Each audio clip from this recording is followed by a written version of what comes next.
Part 132. The Reborn Wife is Farming. Author, Yu Yuzu. Chapter 1313.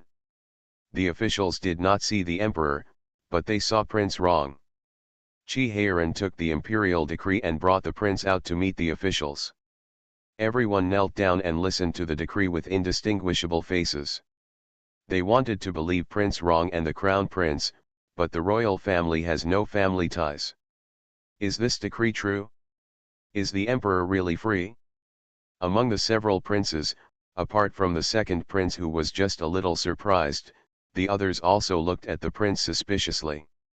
Even Rong Xian, who had already retired and was only a duke, went to Anjun Palace to inquire about Fan Zijian's news in surprise, but he couldn't find anyone there and entered the palace to ask for an audience. Chi Heiran didn't notice the undercurrent after everyone calmed down, and greeted Rong Xian happily. "Brother Rong, you came just in time. Brother wants to find someone to play chess. I'm so busy here, how can I have time to accompany him? Why don't you go and accompany him?" Rong Xian was taken aback for a moment, then nodded with a complex expression, and said, "Okay." Along the way, Rong Xian was a little silent, looking at Chi Heiran from time to time. Seeing Chi Heiran's expression unchanged, his heart sank even more. Until he saw the emperor, who was having lunch in the hall. Chi Ziyuan was angry about his lunch. He glanced over and saw that the table was full of bland things, not even a meat dish. Could it be that he is not an emperor and can't even eat a meat dish? Eunuch Wan persuaded him with a flattering face, "Your Majesty, Hua Yuan is saying that your stomach is still weak. Eat some light food for the past few days, and you can't eat greasy food, your illness has not fully recovered yet." Chi Ziyuan didn't want to listen, maybe he wanted to let go of the burden on his body. At this time, he was a bit willful, and said, "I don't listen to these reasons. Anyway, I want to eat meat, so hurry up and ask the imperial dining room to serve the dishes again." Chi Heiran rushed forward and coaxed, "Brother, it's almost noon, how can you take care of your health if your diet is so unstable? You can make it at noon today, and I will ask them to prepare meat for you in the evening food. Just tell me what you want to eat, and I will let the imperial dining room cook it for you." Chi Ziyuan looked at him suspiciously, "Don't fool me. No coaxing, no coaxing." Only then was Chi Ziyuan satisfied. Seeing Rong Xian standing beside Chi Heiran, he smiled and said, "Jinyu is here, just in time, to play chess with me." They all declined, "They don't want to accompany me, you can't refuse any more." The emperor was even better than what he saw when he entered the palace 2 days ago. Rong Xian smiled and agreed, "Okay." Eunuch Wan hurriedly distributed a pair of chopsticks for Rong Xian, and slipped out of the hall by taking the opportunity to get the set of chess most commonly used by the emperor.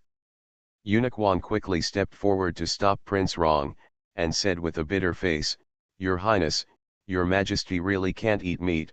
The Holy Majesty has a weak stomach, and this time he is close to death again, so he should follow the doctor's advice more carefully. I'll send someone to invite Master Ji Yuan from Lingyan Temple in a while, and you can tidy up the small kitchen of the Holy Majesty and prepare it for the master." Eunuch Wan was taken aback for a moment, and immediately came to his senses. Lingyan Temple's vegetarian food is famous in the capital, and among them, Master Ji Yuan's craftsmanship is the best. He can make vegetarian food taste like meat. The emperor is just greedy for some meaty taste, this kind of vegetarian food is the most suitable. Eunuch Wan immediately smiled and said, "Your Majesty, don't worry, this servant will go get ready." In the main hall, Rong Xian glanced at the palace people. Chi Ziyuan saw that he seemed to have something to say, so he waved them to leave.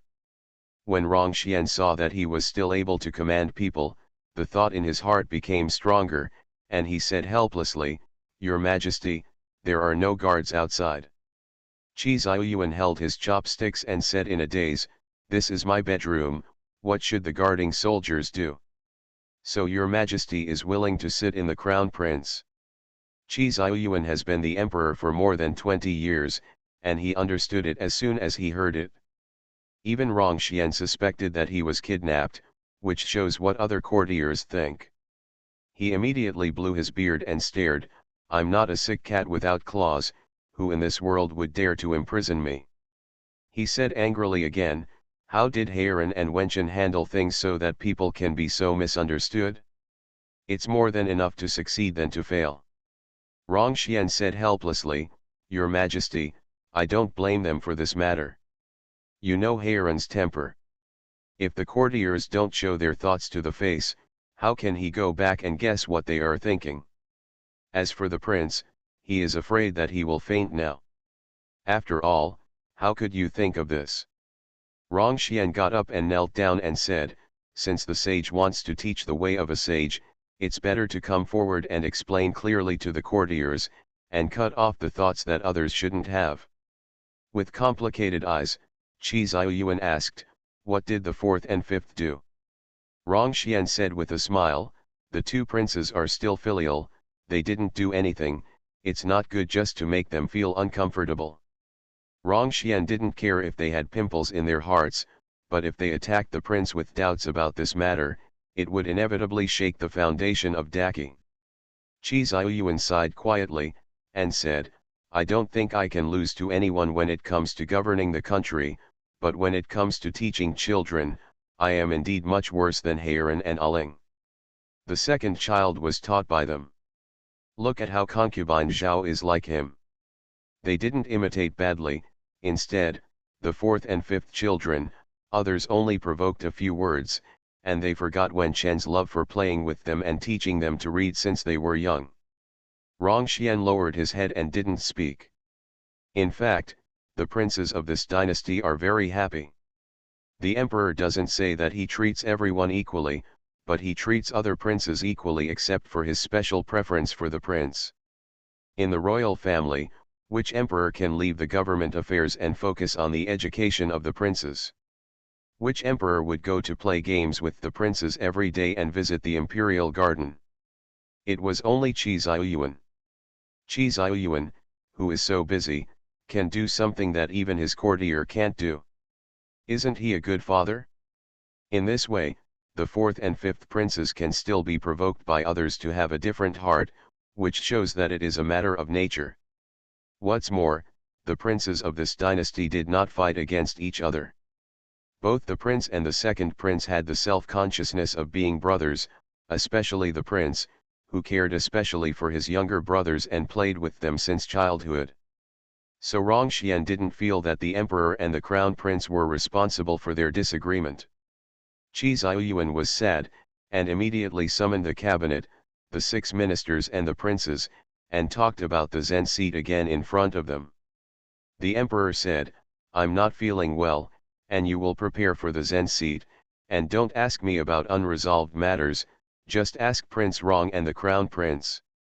When the ministers came, they also noticed that there were no guarded soldiers nearby, and the emperor was very free, so it was obvious that he really wanted the Zen seat. The Minister of Rites quickly asked, "When does the emperor think the Zen seat is good?" Qi Ziyuan stared at him and said, "Shouldn't this be asking Qin Tianjian?" The Minister of the Ministry of Rites hurriedly looked at the Minister of the Ministry of Hubei for help. The two ministers were good friends, and the Minister of the Ministry of Hu hurriedly came out and said, "Your Majesty, it is already the end of spring, why not wait until the beginning of spring next year? Then the year will be easier to formulate, and the Ministry of Rites will get ready." Qi Ziyuan had already planned what he was going to do after he abdicated, and now he was in a hurry. How could he wait until next year? He said, "Even if it is a Zen ceremony, it should be frugal and not extravagant. 1 month is enough time, let Qin Tianjian find a date soon, and I feel a headache seeing you now, so don't come if you have nothing to do, go to the prince and Prince Rong if you have something to do, and you can go to find it Prince An.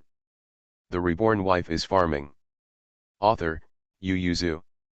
Chapter 1314. All the ministers were horrified. Why did the emperor abdicate so eagerly? Because he didn't want to be the emperor. Qi Ziyuan made up his mind not to take care of things anymore, and he didn't bother. He took medicine every day, played chess, and when he was in a good mood, he went for a walk in the imperial garden with the queen, and he didn't see any of the concubines who came to see him. Qi Ziyuan said to Li Jinghua, when Wen Chen ascends the throne, we will live in the palace. When I recover, I will take you back to Jingzhou Mansion to have a look. You have been away from home for so many years and you haven't been back to visit your relatives, have you? Li Jinghua's tears fell instantly. She stretched out her hand to hold his, and said emotionally, Your Majesty. Qi Ziyuan patted her hand and said with a smile, I wronged you. Li Jinghua shook her head, pursed her lips and said with a smile, It is a concubine's blessing to be able to marry the emperor. Li Jinghua originally wanted to worry about the harem for her son, but when she saw her husband like this, she also handed over the matter to the crown princess, wholeheartedly helping him recuperate, and whispered to Wenkui, clean up things quietly, we just afraid of going far away. Qin Tianjian chose the 8th day of May, and there is only more than a month from now. Because Haoxia and Daywan were invited to watch the ceremony, all departments worked overtime. It can be said that for the Zen ceremony, all the officials in the capital were in a hurry, and even Xiaomu was cancelled, but no one dared to complain at this time. The people in the capital were overjoyed. This is a rare event in a millennium, but they caught up with it. Little Treasure had to fully take over the government and practice etiquette for the Zen ceremony. He was extremely busy, but more than a month passed in a flash. It was not until the 8th day of May that Little Treasure really felt that he was going to be emperor up. Qi Ziyuan's health was almost recovered, and he personally crowned his son in a dragon robe. The last time he sat on the dragon chair and looked at the civil and military officials below, and then at his son standing beside him, Qi Ziyuan said, I have been on the throne for 27 years. I also worked hard. Back then, I rose up out of righteous indignation, and secondly, for the people of the world. For this reason, I reformed taxes, lightened corvées and reduced taxes, and promoted high-yielding grains. I lifted the sea ban and returned the sea to the people so that they would not lose their livelihoods. I promote the household cattle system, and strive to have cattle for every household. I recover the lost land and appease the people. But these are not enough. Qi Ziyuan said in a deep voice, what I want is a prosperous age of great Qi. What is a prosperous age? The people of the world have enough to eat, warm clothes, have cars to drive, houses to live in, education for young children, medical care for sickness, and support for old age. Prosperity. This kind of prosperity may last 2 generations, and it may not be completed in 3 generations, but I know that as long as we keep moving towards this goal, one day we will be able to create a prosperity that belongs to Daki. Long live my emperor, long live, no matter what the officials thought before, they really admire Emperor Taikang at this time, and they knelt willingly. Qi Ziyuan stood up, took Qi Wenchen's hand and said, I can't live forever, I can't even live to be 100 years old. I am old and tired of politics. If so, it is better to entrust this burden to the prince. The prince is virtuous, and everyone the minister is full of talent, he should assist the prince with all his heart and create a prosperous world for me. The ministers will do their best, and hope that the Holy One will take care. Xiaobao also knelt down and declined, even though they all knew that today they must take the Zen seat, they still had to do what they should do. Xiaobao had already declined twice in front of the ministers before, and this time was the last time. Qi Ziyuan patted his head and said with a smile, okay, the prince will be the king, there is no need to refuse. Personally marry the crown to him. In the evening, when all the officials attended the state banquet in the Jiao Tai Hall, Eunuch Wan took a few imperial edicts and announced them. Concubine Duan Xian was conferred the title of noble concubine, and the mother of the 3rd and 6th princes was conferred the titles concubine Shu and concubine De. Before the ministers were surprised, Eunuch Wan continued to come up with a decree to make the second Prince Ji Wensu king of Qin County, but he didn't say a word about his mother. Not only the ministers, but also the female relatives quickly understood the profound meaning. Eunuch Wan is a member of the Supreme Emperor, and these imperial decrees are obviously the meaning of the Supreme Emperor. Ordinarily, when the new emperor ascended the throne, the Supreme Emperor's harem concubines would all be promoted to the throne, but the Supreme Emperor passed the emperor and directly promoted to the position of the harem concubines. Obviously, he took the initiative to claim this part of the rights and expressed his attitude. Only 2 of the mothers of the 5 princes could be promoted to concubines, while the other 3 remained motionless, which shows how much the Supreme Emperor disliked them. Among the 5 princes, only the second prince was lucky enough to be rewarded by the Supreme Emperor, which highlighted the 4th and 5th princes who were neither rewarded nor promoted. Everyone couldn't help being surprised when they thought of the private actions of the 2 princes in recent years, especially the officials who had a close relationship with the 2 princes, who were even more restless. However, the Supreme Emperor didn't seem to know that he had muddied the pool of water. The next day, he passed down a decree that he would take the queen to live in the palace, and the other concubines could stay in the palace, or they could follow the prince out of the palace. Among them, it was specially ordered that concubine Zhao stay in the nunnery in the palace to pray for the queen. Qi Wensu, who was about to take his mother and concubine out of the palace, was taken aback when he heard the words, and went to look for the new emperor in a daze. Seeing his younger brother's reddish eyes, Qi Wenchen sighed and said, "It's useless to beg me. Father specifically told me before that he will still manage his harem." After waiting for the mothers and concubines, Zhao Taipan was also specially ordered by the emperor, even if the mother asked for it, it would be useless. Qi Wensu lowered his head and said with difficulty, "I thought father was not angry with her anymore." Qi Wenchen sighed and said, "You think the father is doing it for himself, but he is doing it for you."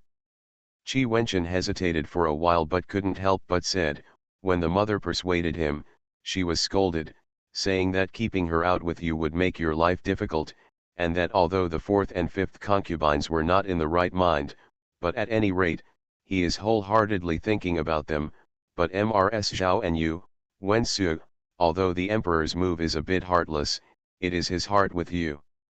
He hopes that you can live well and the family is harmonious. Is it true that Mrs. Zhao can live a good life after being taken out? You have sons and daughters now."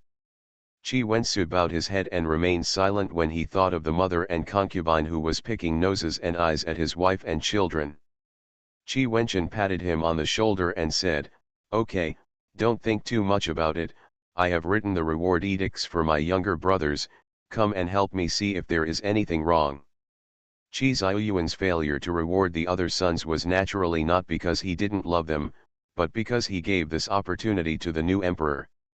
And the emperor's brother is at least the county king, and Qi Wenchen is indeed so reckless. That's why Qi Wensu was promoted to be a prince when he became the county king, while the 3, 4, 5, and 6 princes were all named county kings, and all of them were divided into errands. Xiaobao doesn't mind if his younger brothers have different ideas, as long as the country is under his control, he will use them as long as they have talents. Which of the hundreds of officials in the court will be single-minded with him? Doesn't he use them too? Since this is the case, what can't be used by the brothers, they have received the best education since they were young, wouldn't such a good education be in vain if they don't make some contributions to the country? So he was merciless in instructing his younger brothers, but left a good impression on the ministers with a big heart. Even the 4th and 5th princes who had different intentions felt a little uncomfortable and guilty every time they thought about it. You are listening to Novels at Bless Up channel. Wish you happiness and luck. Please subscribe to receive new novels. How do you feel about this novel? Please like and leave a comment. The Reborn Wife is Farming. Author, Yu Yuzu. Chapter 1315.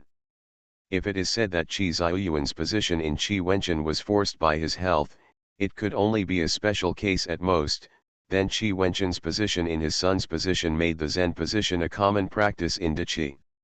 And this is also considered by historians to be the reason why Daqi has been able to inherit and exist for the longest time. In the 28th year of Qi Wenquan's reign, he was in charge of his son. At that time, the Supreme Emperor Qi Ziyuan was still alive. He not only saw the throne passed down to his grandsons, but also saw the prosperity of Daqi. After Qi Wenquan put down the government affairs, he devoted himself to serving his father. It was not until after his death that he began to travel around like his father's fourth uncle in his later years, and helped his son supervise the local government affairs. And Daqi officials have long been accustomed to the fact that the Supreme Emperor arrests corrupt officials from time to time, so local officials rarely dare to do anything wrong. Who knows when the Taishanghuang who is playing around will come to rule? At this time, he must clamp his tail, not only can't be greedy, but also have to do something, because for Daqi officials, doing nothing is dereliction of duty, and dereliction of duty will also be punished. Dismissed from office for investigation. Therefore, the official administration of Daqi has been maintained for nearly 100 years since the founding of the country, which is the longest time in all dynasties. Honesty and frugality have also become a social atmosphere. Be corrected. The repopulation of the abdication system made it rare for Daqi to have monarchs who were wise in their early years and faint in their later years.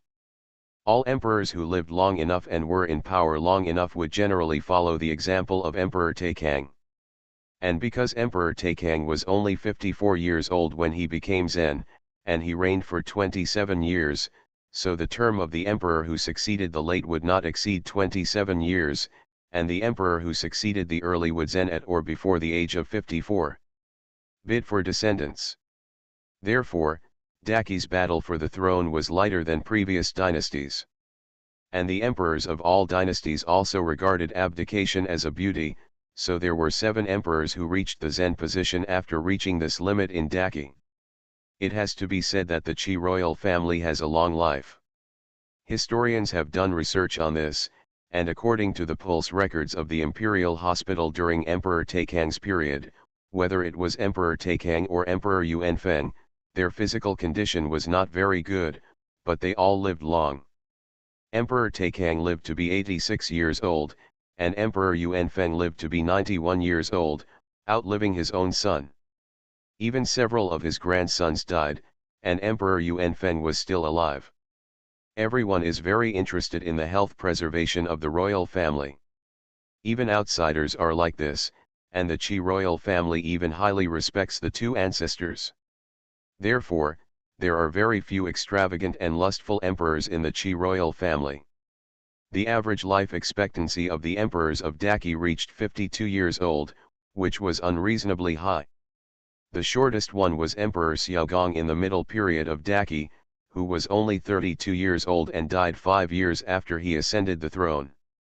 Because most of the Qi emperors are wise, and many economic lifelines and military industries are in the hands of the royal family, even if there was a revolutionary war for a short period of time, the royal family still stood upright in the end, even if the Qi royal family only became a symbol of the country in the end.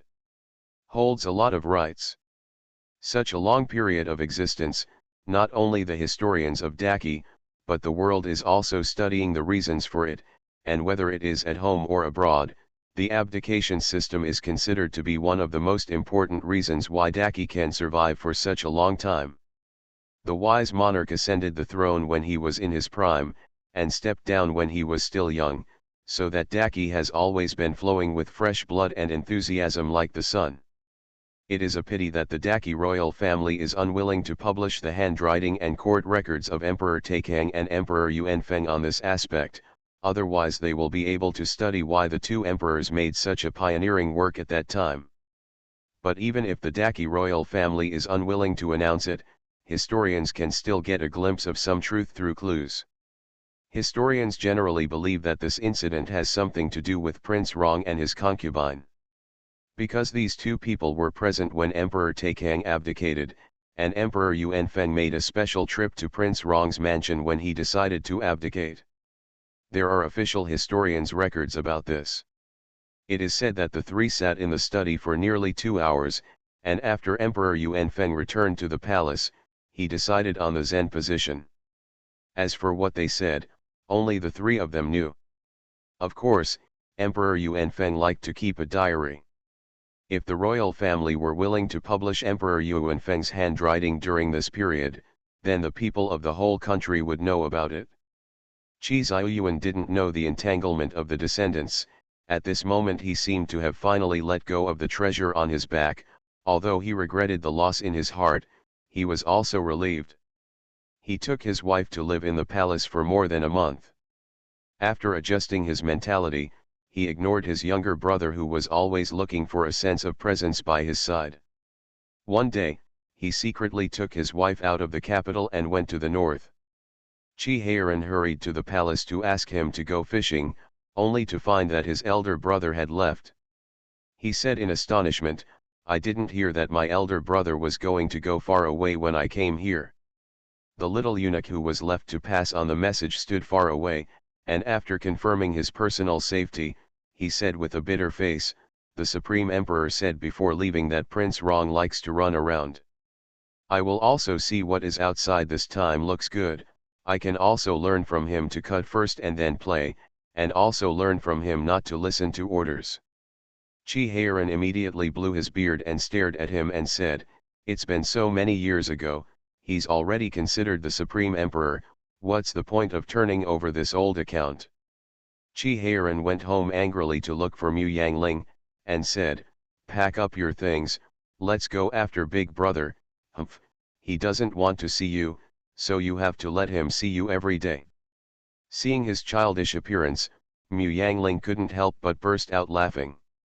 He tilted his head and asked, "Didn't you say that you want to take me out to sea? The boat is ready, so you're not leaving?" Qi Heiran rolled his eyes and said, "Let's go, let's take a walk first, and if it's fun, come back and bring Big Brother with us." He also sympathized with Fan Zijin, "Brother and I have left, and Zijin is the only one who is still working hard in the court. It's really pitiful. If you don't make an expression of gloating when you say this, I believe you are really sympathizing with Zijin." Fan Zijin joined the cabinet as early as 9 years ago, and later took over Rongxian as the chief minister of the cabinet. Now that Xiaobao is newly enthroned, he still needs his help to stabilize the government, so it is impossible to just leave like Qi Ziyuan and Qi Heiran. It is indeed pitiful to think about it this way, but a child is not a fish, so how do you know the joy of a fish? Anyway, Mu Yangling saw that Fan Zijin liked this job very much, and this was his ideal. Qi Heiran took Mu Yangling and left the capital quietly. When Fan Zijin found out, he was the only one left in the entire capital. He stared at his son for a long time, until it made Ziyuan's heart tremble, and he said lightly, "You should also practice more, and you are ready to take my place, and I am old." Xiaoan carefully said, "Father, you are in your prime, how can you be old?" Fan Zijin snorted and said, "I'm older than your fourth uncle, he can retire, so should I continue to work hard?" Fan Zijin emphasized, "I am older than your fourth uncle." Xiaoan twitched the corners of her mouth, "You are 2 months older than fourth uncle, the other 3 ministers in the cabinet are all older than you." Of course, Xiaoan dare not say this. The reborn wife is farming. Author, Yu Yuzu. Chapter 1316. When concubine Zhao received the emperor's decree, she felt like she was in an ice cave. She clenched her fists and stared at the servant who came to announce the decree and asked, "What do you think the emperor asked me to do?" The servant lowered his head and said respectfully, "The Supreme Emperor asked the Empress to stay in the palace to pray for the Empress." Concubine Zhao sat down on the chair, shook her head and said, "Impossible, impossible, they can all go out of the palace with the prince, why can't I? My son is still the king of the county personally appointed by the emperor, why don't you let me go out of the palace?" The servant reminded helplessly, "Ms. Tai, now that the new emperor has ascended the throne, the emperor is already the emperor. Don't make any more mistakes. He said again, the Supreme Emperor has brought the Empress Dowager to the palace now. This decree was indeed issued by the Supreme Emperor before he left. The Empress Dowager Tai should pack up some things and live in the Buddhist hall. I don't. Concubine Zhao couldn't help sweeping down everything on the table, and shouted, I want to see the second prince, I want to see His Highness King Qin, I am his mother and concubine, and I will be locked up soon. Where did he go? This unfilial son, wouldn't he plead for me? I am his biological mother. He is so favored by the emperor, he only asks that the emperor will agree, and His Royal Highness, he and Your Highness the Crown Prince, please. Seeing that Mrs. Zhao was incoherent, the servant really wanted to gag her and drag her directly to the Buddhist hall, but everyone knew that the new emperor believed in King Qin. What if King Qin turned his anger on him? Therefore, the servants just tried to persuade her, and then asked the maids to pack Zhao Taipan's things. Qi Wensu, who just came from the new emperor, stood outside the hall for a long time, listening to his mother and concubine cursing and cursing him inside. Miraculously, Qi Wensu didn't feel any pain in his heart, and he didn't even feel ashamed. He sighed slightly, knowing that he was not destined to be a mother after all. Qi Wensu pushed the door open and went in. There was a sudden silence in the hall. Zhao concubine saw him, and rushed over to hold him. My son, you are finally here. These dog slaves want to send me to the Buddhist hall. You punish them quickly, and, please go and beg your father likes you and will definitely agree to your request. Mother and concubine don't want to go to the Buddhist hall. Her eyes were full of tenderness and longing, as if she wasn't the one who scolded him for being unfilial in the palace just now. Qi Wensu patted her hand, and said to the palace people, you all step back first. The maids and servants looked at each other before bowing and retreating. Qi Wensu helped her sit down on the couch, looked at her for a while and asked, Mother, the mothers and concubines of other imperial brothers are very caring for them. I always thought that mothers should treat children like them. But why? I'm the only one who is different. My child has always wanted to ask you, in your heart, am I a son, or a tool? Or something else? Concubine Zhao froze when touching her tears, and then her complexion changed. She slapped Qi Wensu on the face with a slap, and shouted hysterically, you are my son, born in October, what do you think I take you for? I worked so hard to raise you, but now that you have gained power, you despise me. Qi Wendi, you unfilial son.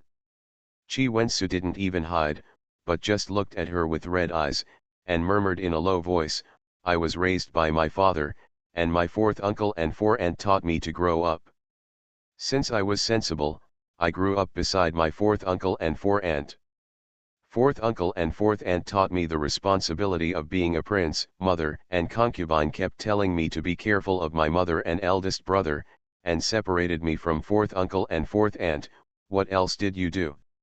Qi Wensu lifted up his robe and knelt at her feet, raised his head to look at her, and said resolutely, Mother concubine, you gave birth to a child in October of your pregnancy. The child remembers this kindness. If you want the child to live, the child will support you forever. If you don't want to see the baby again, how about the baby returning this half of his flesh and blood to you? Concubine Zhao stared at him in shock while clutching her chest, then said with trembling fingers, You are so cruel. Tears welled up in Qi Wensu's eyes, and he kowtowed 3 times to her, choking with sobs. Isn't what the concubine mother is doing now to make her son never recover? Concubine Zhao knew that she would lose the son forever. But she had only this one son, only this one child, and remorse clung to her heart like a vine. Recalling the life of the past 20 years, she realized how stupid she was before. In the final analysis, her luck was bad, and she met such an emperor. If she was in his dynasty, how could she stop at concubine with her beauty and favor at the beginning? Both the emperor and the empress were in poor health. After giving birth to the eldest son, there was no second child. She was the one who conceived the second prince, and she brought the other princes after giving birth to the second prince. In the past, the emperor loved his son so much, he would come to her palace to have a look at him every day, and even ignored the rule of carrying a grandson and not a child to hold him in his arms and coax him. Even if the child peed on his body, he would not be annoyed. It can be seen how much the emperor loves her son. The prince is young and weak, and he has been a medicine jar since he was a child. How can he compare with my son's physical strength? Everything was fine at first, but with this momentum, she only needs to push, and her child will take the crown prince's place just around the corner. So what if she comes from a small family? So what if the queen comes from a family? She can also be above the queen, and her natal family can also become powerful. Concubine Zhao felt extremely regretful. She shouldn't have been able to keep a distance between her son and the crown prince in front of her son back then, not only getting rid of the imperial concubine that she had finally obtained, but also pushing her son further and further away. Concubine Zhao felt that all of this was a conspiracy by the queen mother and son, otherwise why did she just say that the prince was hiding an adulterer, not only happened to be grounded by the emperor, but the prince even abducted his son to Guangzhou. In the end, she came back by herself, but left her son in Guangzhou, but her son still thought like a fool that the prince was kind to him. Concubine Zhao laughed haha at her sad son, and asked, I just provoke you and the prince and you treat me as an enemy. What about him? He took you away from the palace. Do you know how dangerous it is? A bad one. You lost your life, and left you alone in Guangzhou. Huang how can there be such a stupid person like you in this world?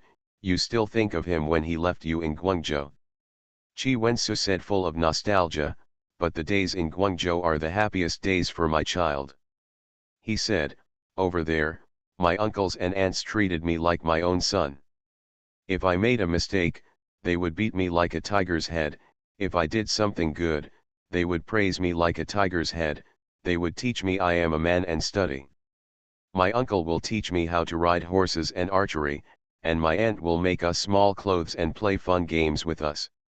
No one looks at me strangely. Concubine mother, I know how to be a son, but do you know how to be a mother? The reborn wife is farming. Author, Yu Yuzu. Chapter 1317. He grabbed her hand and said in a low voice, Father is my father, the prince is my elder brother, and I have 4 younger brothers. You asked me to fight for the throne, but I thought my father would be sad. My elder brother will be hurt, and my younger brother will learn to be bad. Concubine Zhao pushed him away and asked sharply, what do they have to do with me? I am your mother, you were born by me, so you should listen to me, otherwise what would I do when I gave birth to you? Qi Wensu laughed miserably, got up, and said, you are right, they are just strangers who have no blood relationship with you. Even father, you are just his concubine, and my brothers have nothing to do with you. But it's different from me. Father is my father, elder brother and younger brothers are relatives who are connected with me by blood. This position is fundamentally different. Why should I force you to think about me? Concubine Zhao's complexion changed. She looked at her son with unbearable heartache and said, you look down on me as a concubine. No, Qi Wensu looked at her amusedly, I was born by you, how could I look down on you? At this time, Qi Wensu already knew that his mother and concubine were at odds with him in terms of 3 views, and it would be futile to say otherwise, so he said with a smile, mother and concubine, father and emperor have made a will, so you can obey it. Don't worry, I will those who come to see you often. If there is something missing in the palace, you can tell the boy, and the boy will ask someone to bring it in for you. Gentle and kind, if it weren't for the fact that the corners of his eyes were still red, he wouldn't have been able to tell that it was him who was angrily questioning him just now. Concubine Zhao instinctively felt that her son was getting farther and farther away from her. She grabbed his hand as if grabbing the last straw, and asked in panic, are you going to leave me alone in the palace? I am yours birth mother, you have to support me. Mother and concubine, you are worrying too much. How could the child not support you, but it is the emperor's intention to let you stay in the palace. If the emperor does not make an order, then you can only stay in the palace and pray for the Empress Dowager. What's the difference between that and the crazy woman who was kept in the harem? Concubine Zhao shouted hysterically, I don't want to become that crazy woman like Mrs. Wu. How could it be the same? Her son can't even enter the palace to see her, but I can visit you in the palace from time to time, Qi Wensu said with a wry smile. Don't worry, concubine mother, the child will definitely support you. Qi Wensu pulled her hand away, and strode away after making such a promise. He was afraid that he would still be unable to bear the resentment after staying. In this case, it is better to leave as soon as possible, and to leave more affection for each other. Looking at her son who was drifting away, concubine Zhao felt as if a corner of her heart was empty. She twitched the corners of her mouth, and told herself in a low voice, I'm right. They're both dragon sons, so why should my son not be the emperor? They're all women, why should she be the queen mother? Can't do it. The palace people outside were not used to her faults, and sent her directly to the Buddhist hall by force. If it wasn't for King Qin's sake, they would be even more rude. Concubine Zhao was sent to the Buddhist hall, but Princess Qin breathed a sigh of relief. She was really afraid that if this mother-in-law came to live in the palace, it would really make a fuss in the family. This little mother-in-law's heart is higher than the sky, and she can only see the little benefit in front of her feet with her partial eyes. What she does is rough and annoying. After she got married, her decent mother-in-law didn't teach her, so she took the heirs first. It's nothing, marrying into the royal family, with two mother-in-laws. She was already prepared to be wronged, but she actually taught her to make friends with the family members of the ministers in front of the palace people. How foolish is that? Such a person could survive in the palace. Concubine Qin had to admire the empress who was born in a family. Such people can survive in the harem. No wonder the Supreme Emperor has never heard of a prince dying or a concubine miscarrying in the harem since he ascended the throne. Princess Qin didn't know that her little mother-in-law was still complaining about such a harem environment, and it was because of the lack of fighting that she cut off many opportunities for her and her son Jackie Chan. But she never thought that if she lived in such an environment of palace fighting, she might die before fighting for a round. Princess Qin saw that her husband was a little unhappy, so she stepped forward and said softly, My lord, I have prepared some things for my concubine, I will send them to the palace tomorrow. Qi Wensu shook his head, No, let's wait for a while, wait until the concubine's mood stabilizes, then I will take the children into the palace with you to see her. Princess Qin smiled and agreed. If Qi Wensu didn't enter the palace, concubine Zhao wouldn't even be able to spread the news. She didn't expect that she would fall into the situation, worse than the unborn concubines in the palace. The concubines who had children in the palace were taken out of the palace by their sons, and those who had no children were taken good care of them. The new emperor is filial, even if the Supreme Emperor only took away the Empress Dowager, he is also very respectful to the unborn concubines who stayed in the palace. The new empress will take special care of these concubines every quarter.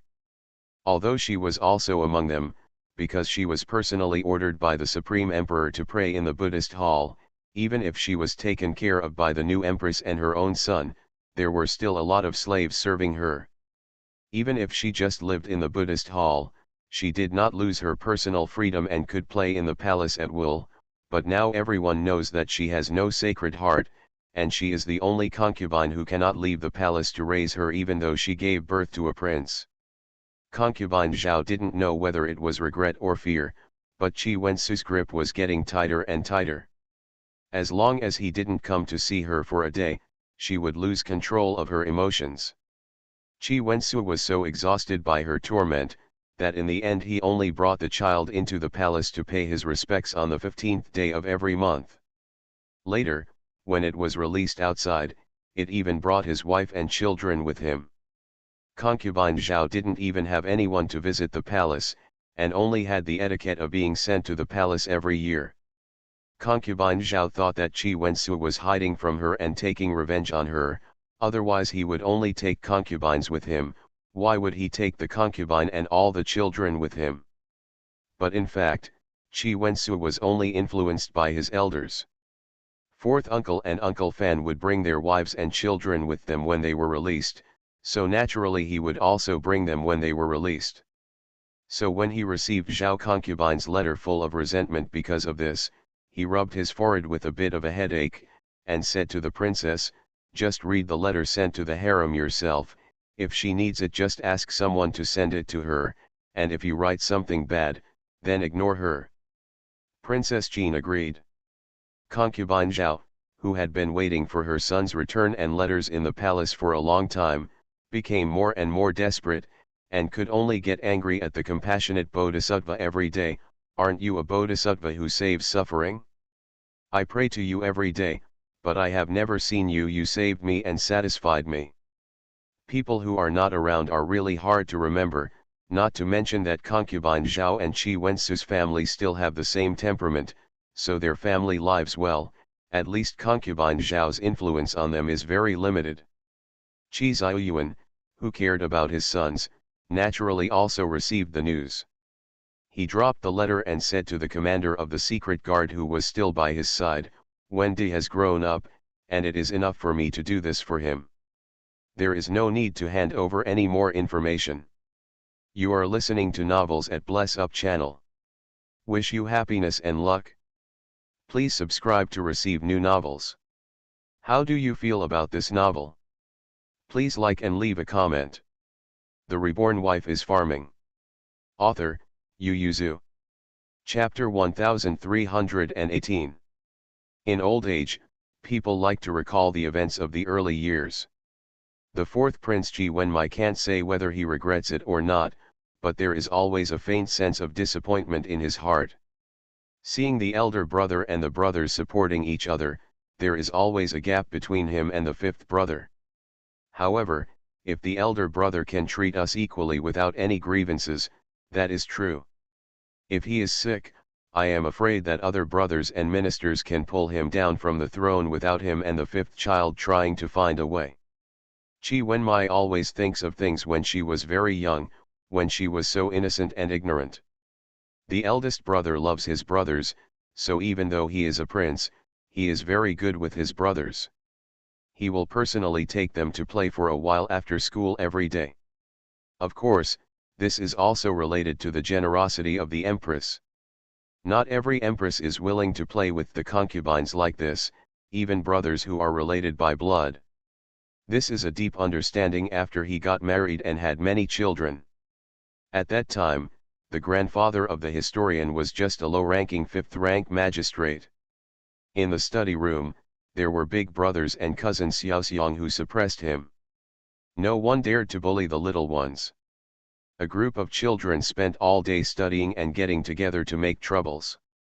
Their lives were really miserable. Too happy.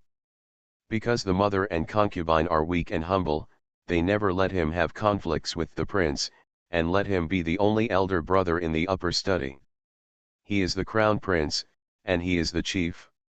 Even if the concubine mother doesn't mention it, everyone will listen to him, but the concubine mother reminds him day after day, which makes him feel a little uncomfortable, but the eldest brother of the prince is indeed good to them. Discomfort is easily forgotten. The old Qi Wenmei lay on the rocking chair and remembered the things when he was young. After careful screening, he found that what really started to change was the year when his fourth uncle was looking for famous doctors and medicines for his father. The fact that happened that year is too much. His father suddenly fell down from poisoning, and the court was under martial law. When he was panicking, his mother and concubine quietly took him to meet the Shijia uncle. The historian's uncle passed the second-class Jinshi examination 5 years ago, and now he has entered the Ministry of Officials for training. Although he is only a small 7th-rank official, he has a bright future because he is the 8th in the second class and has been admitted to the Imperial Academy.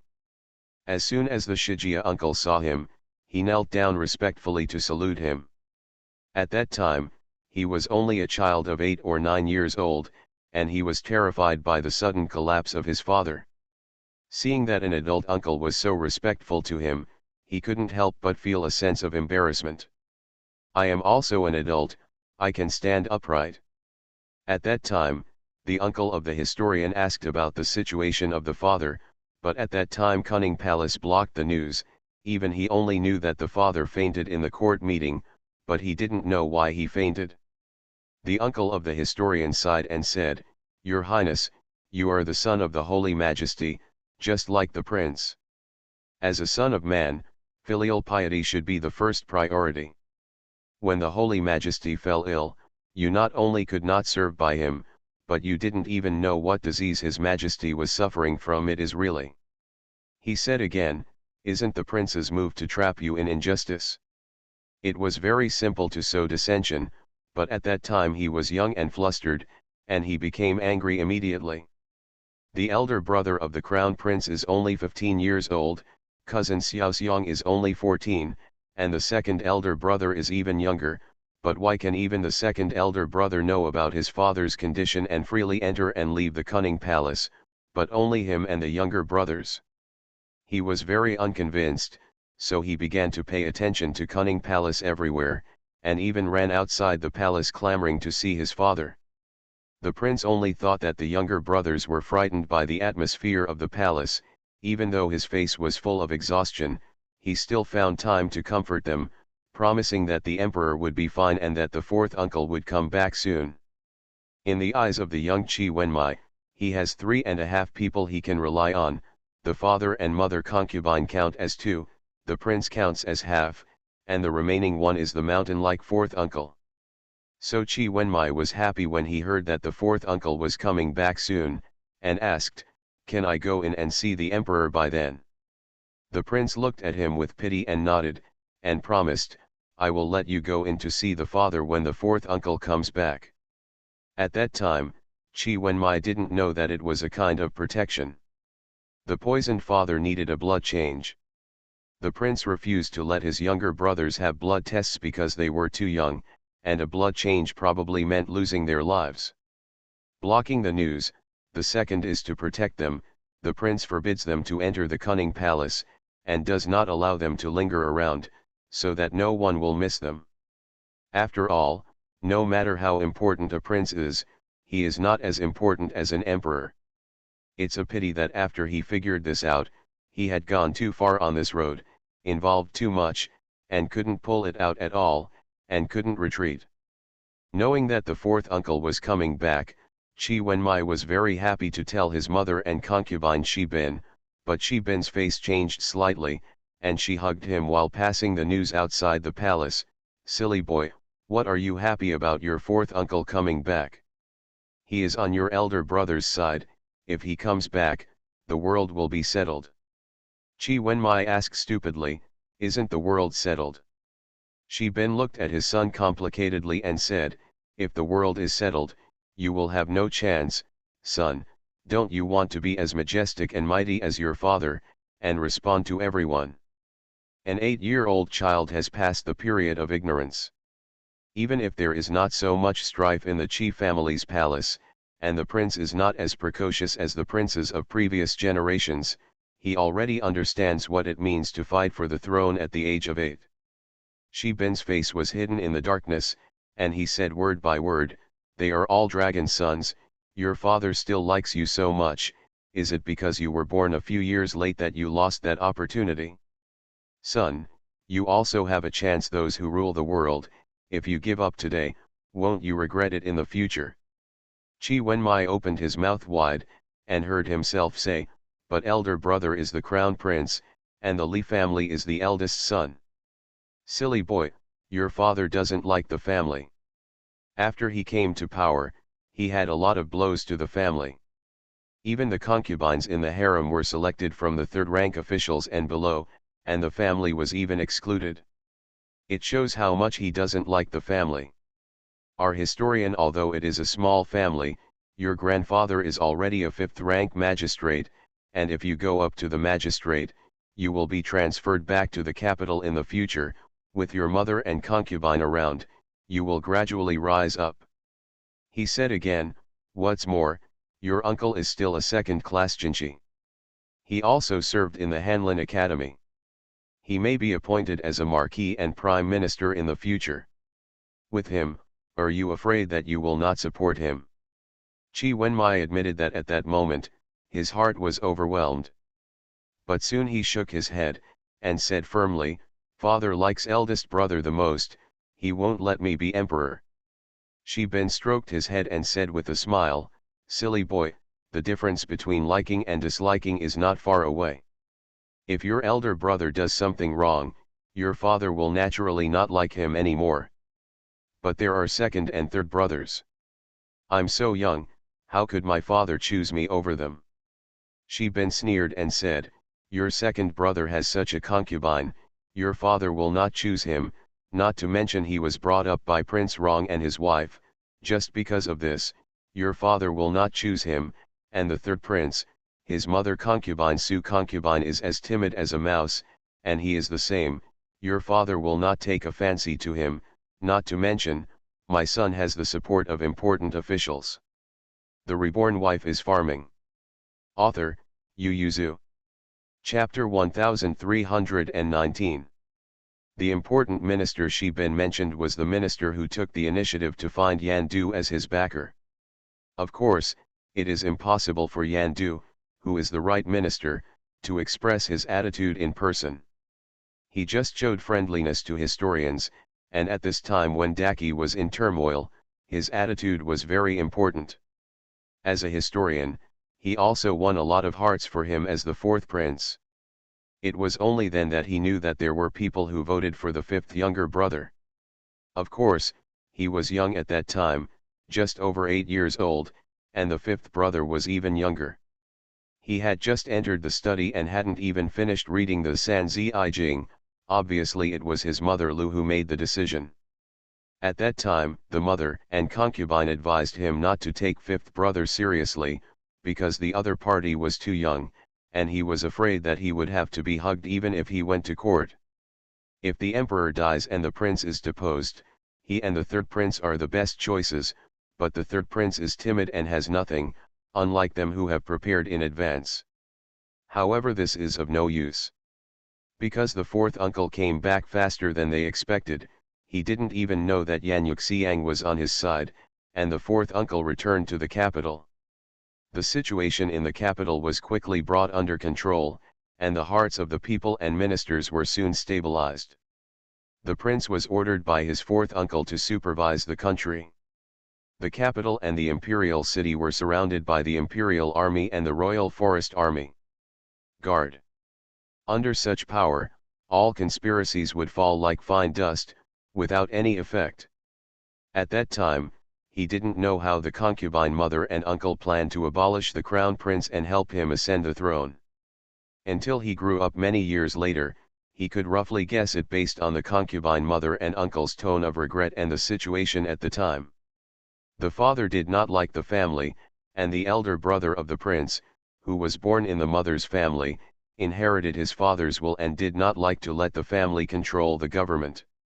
Therefore, although the family has always been quiet, they have always wanted to take charge of the government. It is very important to reselect an emperor who has a good impression of the family or relies on the family. Obviously, he was selected by the family, and the fifth brother was selected by the dignitaries who wanted to get the power of the dragon. The emperor is suddenly critically ill. If the scandal that the crown prince poisoned the emperor breaks out at this time, and then add fuel to the flames to make the matter worse, alienate the relationship between the crown prince and the officials, and then frame the fourth uncle and the prince's elder brother for plotting to rebel and fight for the throne, then the time will come. The people in the family headed by Yan Du worked together to put down the rebellion, and it was only logical to push him to the top. And they don't have definite evidence, so this matter needs to be well prepared, and then it can be successful after a sudden attack and a quick and accurate end. It's a pity that fourth uncle came back right after they started preparing, so uncle and concubine mother often regretted in front of him, If Chi Heiran could come back 3 days late, even 2 days would be fine. But he came back too fast, maybe it was too late for him to get the news of fourth uncle's return. Because of this, the uncle alienated him.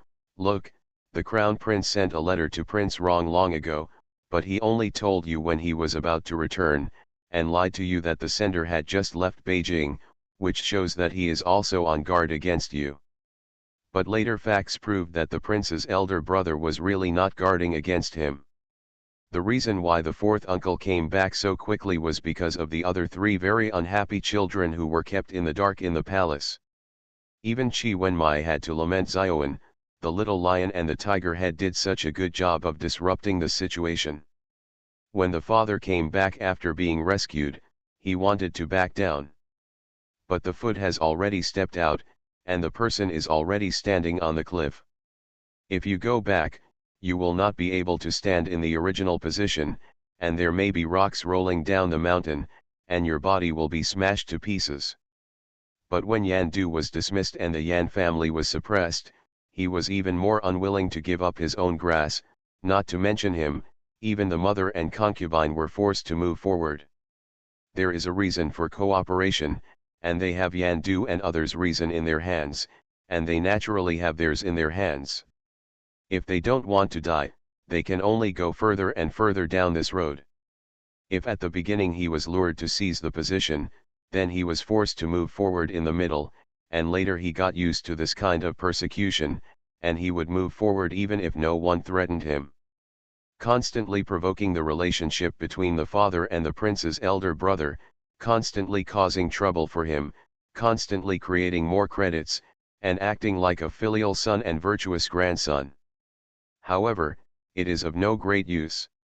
Among the many sons, the father still loves the elder brother the most.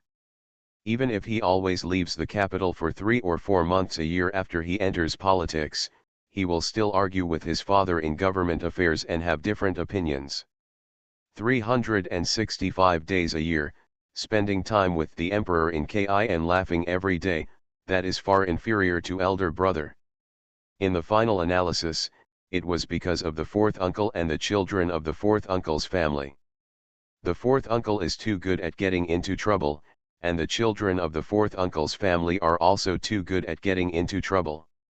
Apart from dealing with the government, the emperor's father puts half of his mind on the fourth uncle's family, and the other half is divided between the prince and cousin. There are very few who are assigned to them. Because of this, although they always caused troubles for the prince, they were all minor troubles, not to mention not hurting his roots, not even his flesh.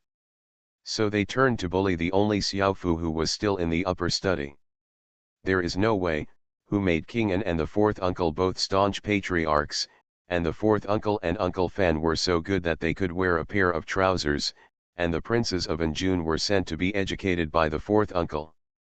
And Hutu's cousins also followed the fourth uncle. Besides their brothers, there was only one cousin, Xiaofu, who was an outsider in the study room. Of course, accompanying reading does not count. But because they bullied Xiaofu, they have been suppressed by Xiaoan since they started participating in politics at the age of 16, and he also has a tiger-headed lion as a helper. Xiaoan is not only the eldest son of Prince An, but also the #1 scholar in Sanyuan Jiti. His father is also the chief assistant of the court. Although his status is not as high as theirs, the power in his hands is much greater than that of the prince. What's more, there are 2 cousins who are favored by the father, the tiger-headed lion, to help. During that time, he was living in dire straits, and he couldn't do anything smoothly. Yan Du didn't expect that the prince whom he worked so hard to support would be suppressed by Fan Zijian and Chi Heiran's sons before he even had a fight with the prince. Without Yan Du's full support, there would be even less things he, a young prince who had just emerged, could do.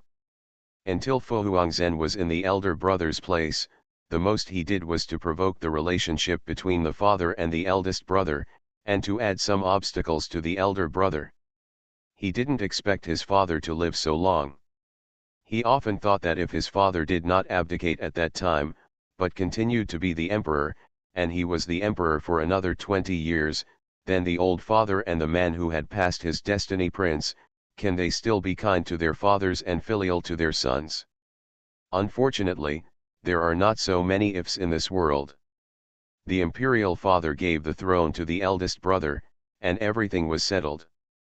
Besides the crown prince, the father had 5 sons, but only the second brother was lucky enough to be awarded the title of county king by him personally, and the mother and concubine of the third brother and the 6th child were also promoted to concubines under their protection. Only he and the 5th child were born a strange 5th child. The father did not give them any rewards, and even their mother and concubine were involved. They were only concubines for the rest of their lives. It was not until they died before the father that they were proposed as concubines by the court.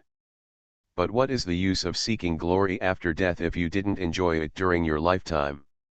On this point, Qi Wenmai is not without regrets, after all. Although the mother and concubine also have selfish intentions, they are all for his son, which is different from the second brother's mother and concubine, Zhao concubine. The reborn wife is farming. Author, Yu Yuzu. Chapter 1320. The short and stout little Fu dragged his skull bag and ran into the upper study room. When the princes and companions were all seated, he hurriedly wiped off his sweat, stuffed the skull bag into the desk, and climbed onto the stool to take out the books in the skull bag and pen and ink, but just put his hands on the stool, the whole person fell to the ground with a slap. The classroom suddenly burst into laughter, and the 4th prince even kicked his butt viciously, and said mockingly, "Your cousin is still asleep when you go out today, and you can even fall down on a stool." The whole stool was shattered, and Ziofu knocked his chin. He looked at them pitifully while clutching his chin, and complained, "This stool is broken, someone is messing with me." The 4th prince snorted through his nose and asked, "Then who are you talking about punishing you?" "The twins who like to make trouble the most in our study room are gone." Ziofu immediately said angrily, "Brother Hutu and Brother Little Lion won't bully me, you must have done it, you are jealous that I study better than you." Xiaofu, who grew up with Hutu and the others, didn't know that sometimes the truth hurts the most, and now not only the 4th prince was angry, but also the 3rd prince who was older than them, said angrily, "It's great to be able to read." Immediately, a companion outside shouted, "Mr. is here." The children in the classroom immediately shut up and stood up with their hands behind their backs. This is not the era when the princes of the Qing dynasty could beat the teacher.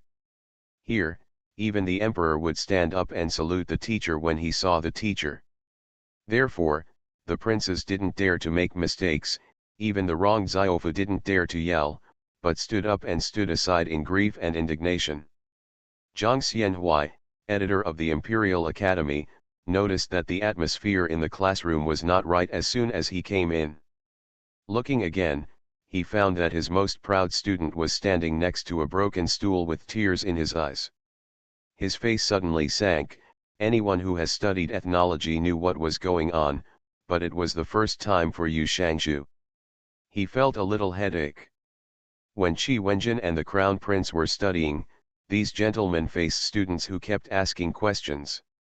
Occasionally, they would find a bug or two in the book, and at a glance, they could be identified as being stuffed by Prince Rong's son Qi Wenjin. Later, the twins of Prince Rong's family and Prince Anjun's son also entered the school. It was so lively. Every teacher who came to class was very careful when he left, for fear that something would be added to his body and books, and he would not even walk on the road. You have to watch all directions and listen to all directions, for fear of encountering something strange. I thought I could feel at ease when these brats were gone, but it was even more worrying. In the past, the students united to fight against these gentlemen, but now, the students began to become chaotic. But he wasn't happy being Mr. It's better to turn the spearhead on him. What kind of good student is bullying the weak? Zhang Xianhui was a little angry, and walked to the podium with a straight face. He glanced at the princes and his companions, then at Ziofu, and said in a deep voice, Find another stool and sit down. Xiaofu also had two companions, so naturally he didn't need to do this kind of thing himself, and soon the companions brought him a stool. Xiaofu rubbed his arms and climbed up on the stool to sit down. Zhang Xianhui couldn't help but soften his heart with his teary eyes. So after school, Zhang Xianhui sternly warned the people in the classroom that no matter what their status was, he would never allow such incidents to happen again in the study room, otherwise he would sue the emperor and ask the emperor to rectify the atmosphere in the study room. Although Zhang Xianhui didn't complain to the saint in the end, he mentioned it vaguely in the papers reporting the students' learning progress, and even blocked Fan Zijin to remind him a few words after he went down to court. But it was of no use, because the emperor always felt that his children were friendly, so he only asked Unicorn to supervise them for 2 days, and let him go after finding nothing unusual. And Fan Zijin was even more straightforward. After the court meeting, he wandered outside the upper study room, took a look at Xiaofu, and saw him sitting there with his body straightened up, listening to the class carefully, and actively answering the teacher's questions with his little hands raised. He looked healthy and upward. A good student who shows no signs of being bullied. So, with a wave of his hand, he put the matter behind him. Whether he can tell at a glance whether he is being bullied, thinking that he and Heiran were like hedgehogs when they were bullied in the academy, and he still has the mood to answer Mr. S question. Let alone answering proactively. But Xiaofu was taught by Mu Yangling. Mu Yangling has always encouraged the children to think when they have questions, to answer actively when they have answers, to search for answers if they don't have answers, and to ask their teachers if they can't find them. Therefore, even if Xiaofu was bullied before class and his eyes were red and swollen, he still raised his little hand to answer the questions he knew after class. I feel so sorry for the teachers who are standing on it and giving lectures. How can there be such obedient and understanding children in this world? The reason why Unicorn didn't notice any abnormalities was because those few days belonged to the wait and see period for the little princes. After all, it was the first time for them to bully others in the upper study room, and they were noticed by the husband, so they naturally waited and watched in fear for a while. Then they realized that no one was bothering them, so the children became more daring. They didn't dare to do it in the classroom, but there were many opportunities outside of class. The system of going to the study room was proposed by Mu Yangling. The requirements for the children are very strict. They cannot bring others in to serve them. Even the companions are just to accompany them to study. You have to do your own things. If you are punished, it is also the responsibility of oneself, not to use accompanying readers to do it for you. This is different from previous dynasties, so Xiaofu has to carry his school bag by himself. Therefore, lunch is naturally solved by myself. The palace servants in the study room put the food boxes in the side hall, and the students picked them up by themselves, packed them up after eating, and put them back where they were. So, every time after school, Xiaofu was always squeezed to be the last in the queue. By the time he got his share of the food box, most of the food in the food box had already been divided. It doesn't matter if you don't have enough to eat at noon, and you will be tricked by people during the lunch break. Xiaofu complained that he didn't want to go to school within 2 days. Fan Zijin happened to be too busy with the reform of the government system. It was his first time as a cabinet minister and he had to learn many things from Rongxian. It was already midnight, and I fell asleep in the study directly. When I went out, my wife and children were still asleep. Xiao Xia couldn't cope with her youngest son who was rolling and crying. There was no other way, so she asked the palace for 2 days of sick leave, but she couldn't take sick leave all the time, because Mu Yangling was sure that children would be tired of studying and pretending to be sick, so she had already asked for sick leave. Make a rule that taking more than 1 day's sick leave requires the pulse record of the imperial physician and the signature of the parents. Because of this rule, the little bear and the tiger-headed little lion directly gave up the idea of playing truant. However, Xioxia's request for leave this time is still begging the Dr. Wang to make a lie, and it will be difficult to ask for leave again. Xiao Xia could only ask her son why he didn't want to go to school. Xiao Fu complained tearfully, "They ganged up to bully me." Xiao Xia looked at his poor son, grabbed his hand and said, "Mother went to the palace to ask the empress to take care of you more, Xiaofu, they are princes, they are nobler than you, please bear with me for now." Okay. You are listening to novels at Bless Up channel. Wish you happiness and luck. Please subscribe to receive new novels. How do you feel about this novel? Please like and leave a comment. The Reborn Wife is Farming. Author, Yu Yuzu.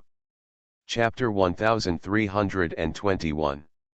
Xiofu looked at his mother wronged, and shouted, "But I can't bear it, I can't eat enough, I can't sleep well, I will trip over when I walk, and my school bag is messed up by them, mother, help me beat them up, okay." Xiao Xia smiled wryly, "Son, I'm not your fourth aunt.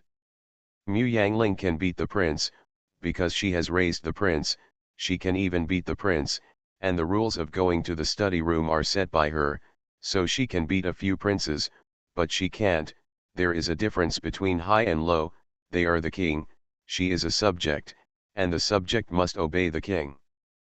But Xiao Xia also has her own way of coping. Xiao Fu is her youngest son, and Xiaoan is by Qi Heiran's side. There is only such a son left by her side, so naturally she can't bear him to suffer.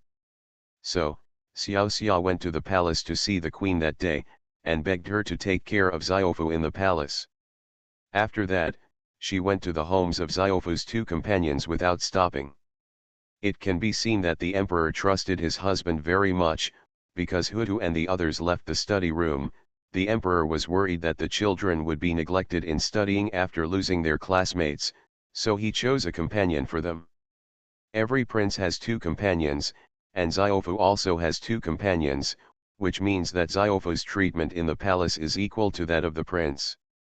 It is true that Xiao Xia could not beat up a few princes, and she could not even express dissatisfaction with them, but in the study room, besides the prince, they were companions, and there were 10 companions. As long as she could win over a few more to support her son, even if his son would still being bullied will also alleviate a lot. And she is not only the princess of Anjun, but also the wife of a cabinet minister, equivalent to the wife of the prime minister. For the sake of her son, she doesn't mind selling these companions as favors. She can't do things like let her husband open the back door, but she can lead their family members to know people of her class and develop contacts. Xioxia ran around for Xiofu, and quickly recruited several companions for his son. The future of the little princes was doomed when Prince Rong refused the fiefdom. They would not have fiefdoms and could only stay in the court, so the power in their hands would not be much.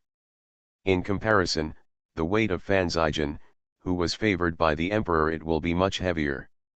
Of course, it is impossible for them to blatantly form a party.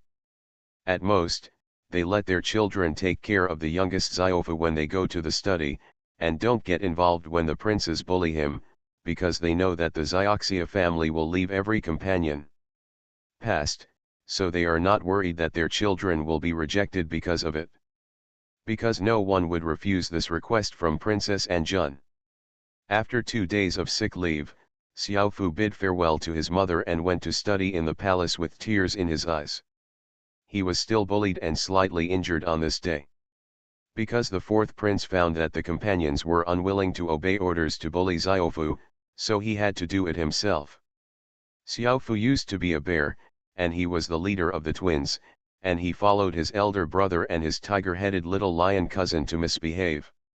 How could he let others bully him?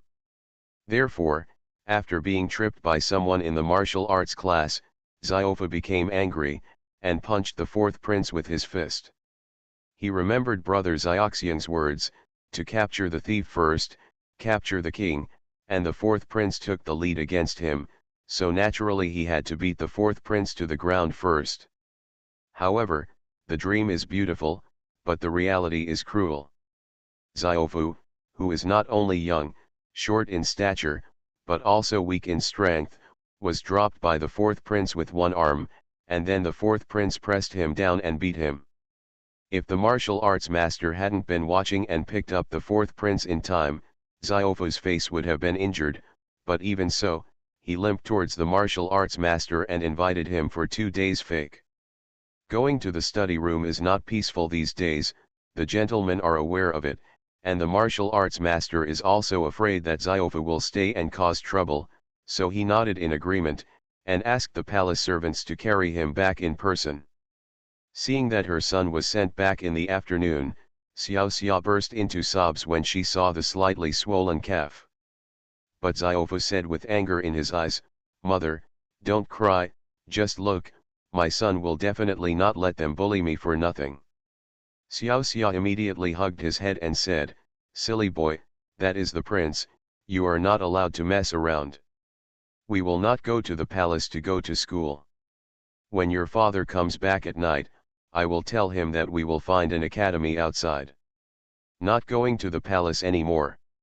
"I don't," Xiao Fu insisted, and said, "Big brother goes to school there, brother Hutu and the others also go to school there, from now on little leopard will go to school too, and I'm going to graduate from the study too." Xiaofu grew up behind a group of brats, not to mention the tiger-headed cub. Xiaoan is the most powerful and unyielding person, and has a high IQ. He dare not expect to surpass his big brother, but at least he will not be a coward. "Why don't you fight back after being bullied so much?" Xiao Fulai said to his mother confidently, "Before I said I couldn't go to school, you insisted that I go, now I will go, and I will see how they bully me tomorrow." After all, he was Fan Zijian's son. Even if he lived a happy life since he was a child, he still had a way of fighting back. This child was well versed in buying people's hearts. He didn't let anyone do anything, he just took a lot of money to go to the palace. Money can turn ghosts, let alone people. Don't they like to grab their meals? Xiaofu didn't fight with them, and he couldn't, but when they opened his food box to grab his food, he poured the stale tea in his hands. Now not only the food in his food box can't be eaten, even their food box has been affected a bit. How can the pampered princes eat it? Xiaofu looked at them triumphantly and said, "You go and sue." "But can they go to sue?" "Cannot. Father asked their brothers to love each other and help each other. If they wanted to sue, it would be tantamount to telling father that they were bullying Xiaofu." A group of people gritted their teeth at him. However, Xiaofu complacently went to find the palace servants who went to the study, gave them the money, and said, "This is what I gave you as a reward from my master. I accidentally dropped my food box on the floor, please go to the kitchen and give it to me again, get a copy." Seeing this, the others could only order the palace servants to get another copy. But there is also a big difference between paying and not paying. Even if the dishes are the same, there are differences in portion, heat, and even whether there is more meat or more vegetables in it. But this time the palace people personally delivered the food boxes to the hands of the masters, and they no longer put them in the corner, so the other princes couldn't compete for them. After Xiaofu was full, he didn't go to sleep at noon. He took a book and went to the classroom to close his eyes and rest his mind. If the princes didn't sleep and came to trouble him, he would play with them. And the princes soon found that they were hit back. First, they found bugs in their quilts, and then they stepped on Xiaofu when they stretched out their feet. What's even more hateful is Xiaofu's crushing of them in schoolwork. The enmity between the two sides has deepened, and it is impossible for the accompanying readers to be alone, and they are soon divided into two factions to fight against each other. As for Xiaofu, the number of people is obviously at a disadvantage, but this kid has a lot of tricks. Although he is always bullied, he can always fight back, and no one on both sides pleases. Xiaofu thought, if his father hadn't immediately sent him to his fourth uncle and aunt, he might have gone further and further down this road, and in the end he might be even more gloomy than his father. The Reborn Wife is Farming. Author, Yu Yuzu. Chapter 1322. The little friends have been separated for 3 years, and the young Xiaofu can't remember the voices and faces of Little Leopard and Beizhu, but he still remembers their friendship. Speaking of which, the time when I grew up with them was the most carefree. There were endless games to play and endless problems to think about every day. Their biggest worry was not to be beaten by adults if they got into trouble. I don't know if my cousins still remember him. With such apprehension, Xiaofu's worry about leaving home lessened a little. Xiaofu was escorted to Guangzhou by the royal guards. Qi Heiran heard that there are doctors from the west here, so he came to see how their skills are and what rare medicinal materials are there in this country. After receiving Zijin's letter, he became happy, and proudly said to Mu Yangling, "How about it, even Zijin thinks that he is not as good as me in teaching and educating people, so he sent Xiaofu here." Mu Yangling took a look at the letter and said with a smile, "He clearly said that the environment in the capital is not good, but he didn't say that you are better than him in raising children." Mu Yangling's face darkened slightly when he said this. "What's the matter with going to the study room?" Listening to Xiao An's words, the students in it have now become small courts, and they are fighting every day. Seeing her worried look, Qi Heiran couldn't help but snorted coldly and said, "Don't worry about this matter, they all have parents, why should you worry about it? Eldest brother is busy with government affairs, so it's fine if he is not in good health. Those concubines in the harem always can't you teach your children when you are full and have nothing to do?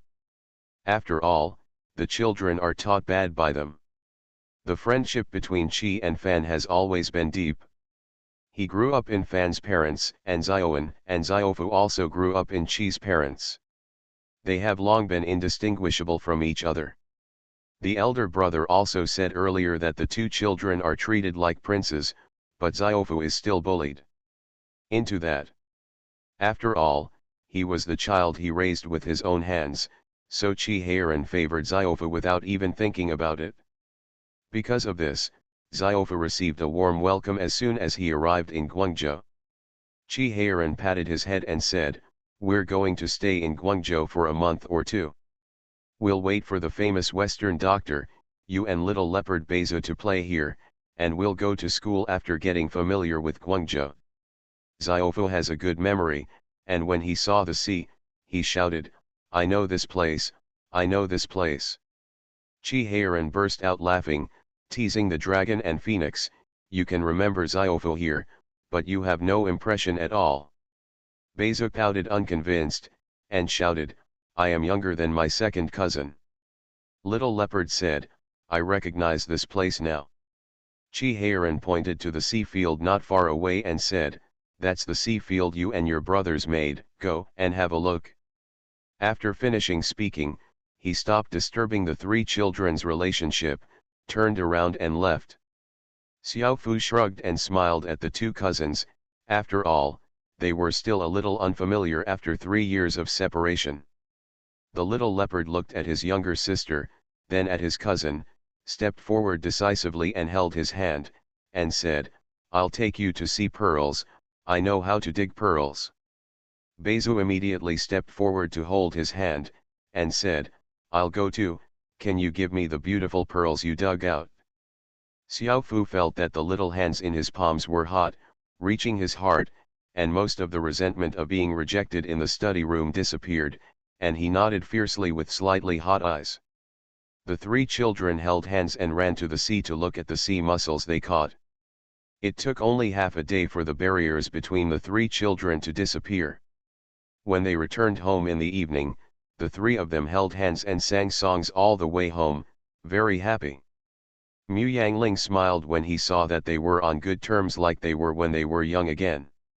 Seeing the fourth aunt, Xiaofu immediately ran forward and asked, "Fourth aunt, we want to meet foreigners."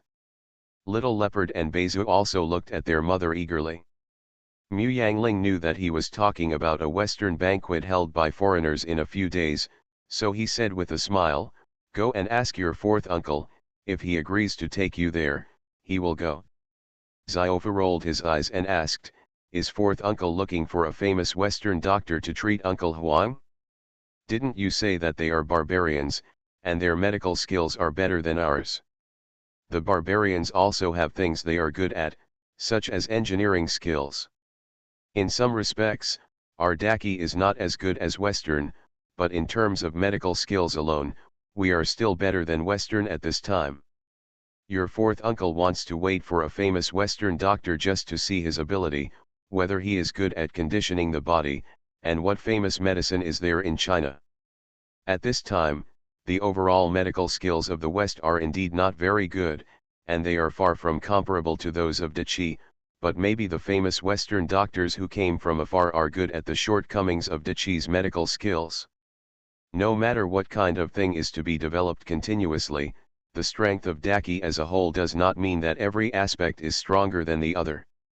Mu Yangling said to the three children, only when we see the strengths of others from time to time, discover our own weaknesses, and constantly improve and move forward, can we make progress and the country become more prosperous.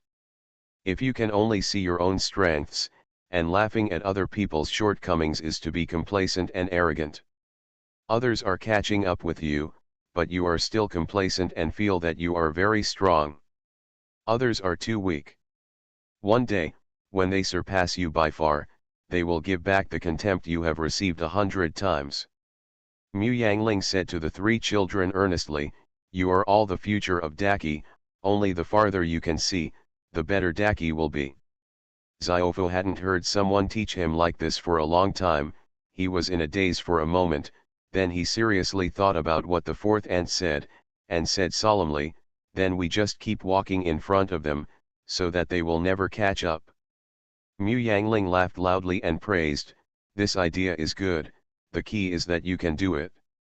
Xiaofu's eyes were shining brightly after being praised.